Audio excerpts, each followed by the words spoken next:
Gue mau cerita nih tentang anak usia 12 tahun digodain di TikTok sama kaum LGBT ya. Bahkan mereka secara berani atau terang-terangan mengirim pesan. Baru-baru ini juga ada yang curhat nih, yang buat gue tuh syok banget sekaligus merinding. Dia bilang kayak gini, "Halo kak, aku mau cerita. Karena aku lahir dengan orientasi seksual yang berbeda. Aku suka sama sesama cowok kak." What? Dia ngaku bahwa dia suka sesama cowok. Kemarin juga di grup WhatsApp ya, di grup yang isinya para kreator saat itu, ada satu teman sih tepatnya, dia kirim foto LGBT cowok sama cowok ciuman. Lu bayangin aja, dia udah ciuman, terus dia pakai quote firman Tuhan lagi. Seolah-olah dia mencari pembenaran. Gua akhirnya kepo dong, cari sosial media orang ini. Gua lihat dong postingan-postingannya. Cowok sama cowok suka sesama jenis, pacaran bahkan, pegangan tangan, ciuman. Seolah-olah itu seperti hal yang biasa aja kayak gitu kan. Ini paling ekstrim. Sehari-hari waktu gue syuting, gue pernah ngalamin ini sendiri. Waktu itu gue syuting sama satu talent, gue bikin adegan tentang LGBT juga. Tentang testimoni atau kesaksian orang yang bertobat dari LGBT. Nah kebetulan talent yang kita pakai ini, ternyata dia adalah LGBT guys. Tapi ketika syuting, unit gue bilang, "Gak apa-apa kok, katanya syuting sama gue gak dibayar," kayak gitu kan. Karena dia suka ngeliat gue. Oh my god, gue waktu saat itu dengar dari unit manager gue, gila ya, dia berani ngomong, dia nekat, bahkan dia sudah bilang sama temen gue ini, "Gak apa-apa kok syuting, karena gue suka." Dan sukanya sesama jenis lagi, sama cowok lagi.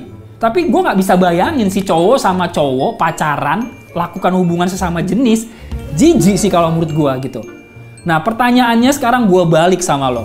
Kalau ini terjadi sama lo, sama teman sekolah lo, mungkin orang-orang sekitar lo melihat lo dan menyatakan ketertarikan sama lo, apa yang harus lo lakuin? Mungkin lo berpikir, ya nggak apa-apa lah kak, toh juga mereka nggak mengganggu hidup gua, mereka juga nggak mengusik hidup gua dan ketenangan gua.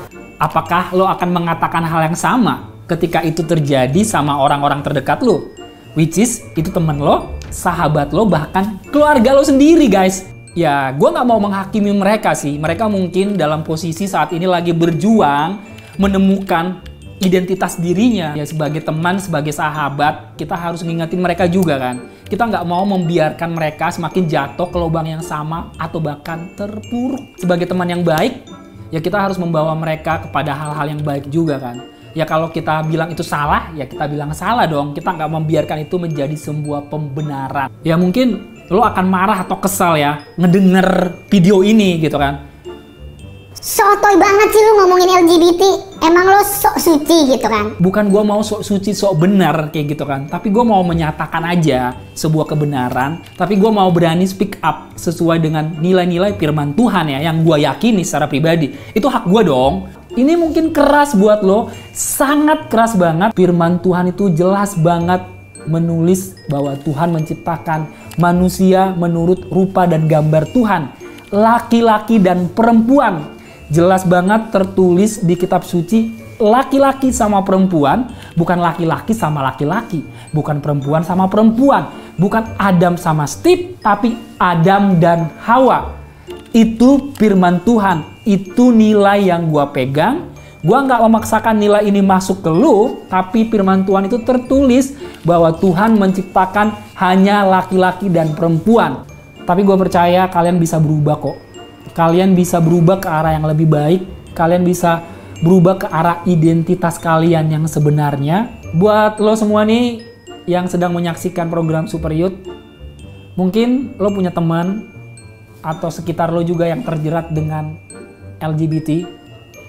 Coba deh kalian untuk ajak dia mencari seseorang yang bisa membantu dia, membimbing dia.